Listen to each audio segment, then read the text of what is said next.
বিসমিল্লাহির রহমানির রহিম। বন্ধুরা, আপনারা কেমন আছেন? নিশ্চয়ই ভালো আছেন আর ভালো থাকেন এই শুভকামনাই করি। আমি অমর মহানায়ক সালমান শাহর ভক্ত হীরা শাহ এই মুহূর্তে আছি শয়তানকাল ব্রিজের নিচে একদম অবস্থান করতেছি। আপনাদের দেখাচ্ছি ব্রিজের কাজ কিছুদিন করে অফ হয়ে গেছে। অফ হওয়ার দরুন এখন পানি এসে গেছে, এখন তো আরও অফ। এই কাজ কিন্তু ঘুমাই জেমাই হওয়ার কারণে ব্রিজের কাজটা এবছরও কিন্তু হলো না। আগামী শীতে হয়তো ধরবে কাজ। এই বছর তো আর আমরা বাই হলো না ব্রিজের কাজ। আগামী কাতি মাসে ধরলে পরে আবার কোন কাতি মাস যায় আল্লাহ বালা জানে। যেভাবে কন্ট্রাক্টর কাজ করতেছে কয়টা কাতি মাস যে যায় বলেন, জুড়ে বললেন। মানুষ খুব কষ্ট করতেছে, ব্রিজ ভাঙ্গা। ওই যে এই কালফারও অবস্থা শোচনীয়। বাসা সেতু, বাসের সেতু, হ্যাঁ, মানুষ যাইতে খুব দুর্গতি হইতেছে। হ্যাঁ, এখন আর কিতা কইয়াম, যিনি উপজেলার চেয়ারম্যান বর্তমান আসছে ওনার কাছে আবেদন করেন, আবেদন করে রাখেন। এমপি যারা আছেন আবেদন করেন, আবেদনটা করে রাখেন, ওনাদেরকে বলে রাখেন। হ্যাঁ, তো যাই হোক, মূলত কি জানেন, যিনি উপজেলার চেয়ারম্যান হয়েছেন আমাদের এমপি মহোদয়, আপনারা এখন তত্ত্বাবধান করেন।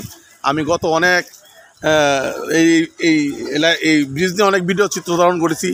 মাননীয় এমপি, সাবেক এমপি ছিলেন এমপি মহোদয় রতন ভাইকে অনেক আবেদন করেছি ওনার কাছে, রোকনের কাছে অনেক আবেদন করেও এবং ব্যবসায়ীরা অনেক মানববন্ধন করেছে। তারপর ব্রিজের কাজে কোনো গতি হলো না। বর্তমান উপজেলার চেয়ারম্যান আসছেন, গতিশীল প্রগতিশীল উন্নয়নের ধারার অব্যাহত রাখবেন ইনশাল্লাহ। এই কাজ আরও উনি গুরুত্ব দিয়ে করবেন, এমপি মহোদয়ও করবেন। তো এই কামনা ব্যক্ত করে আমি আপনাদের কাছ থেকে বিদায় নিলাম। আর সবচেয়ে বড় কথা হলো কি জানেন, হ্যাঁ, এই যে বাসের সেতু দিয়ে পার হয় মানুষ একটু কষ্ট হয়। এই যে সেতু দিয়ে পার হচ্ছে দেখছেন, রিক্সের মধ্যে দিয়ে পার হচ্ছে। বৃষ্টি বাদল হইলে তো আরও সমস্যা বাসের সেতু দিয়ে পার হওয়াটা। যাই হোক, আমার আবেদন রাখলাম এমপি মহোদয়ের কাছে, উপজেলা চেয়ারম্যান, উপজেলা নির্বাহী কর্মকর্তা, LGAD সকলে এসে আবেদন রেখে এই কাজটা যেন দ্রুতগতিতে হয়, দ্রুতগতিতে আবার ধরেন। এইসব এই পানি কি পদ্মার পানি, যমুনার পানি, আরও কত গতিশীল সেগুলা স্রোত গড়ান যায়, সেগুলোর কাজও কিন্তু হয়েছে, গতির মধ্যেও কাজ হয়েছে। এগুলো গতির কোনো গতিই না। হ্যাঁ, ইচ্ছা হলে কাজ ধরা যায়, করা যায়।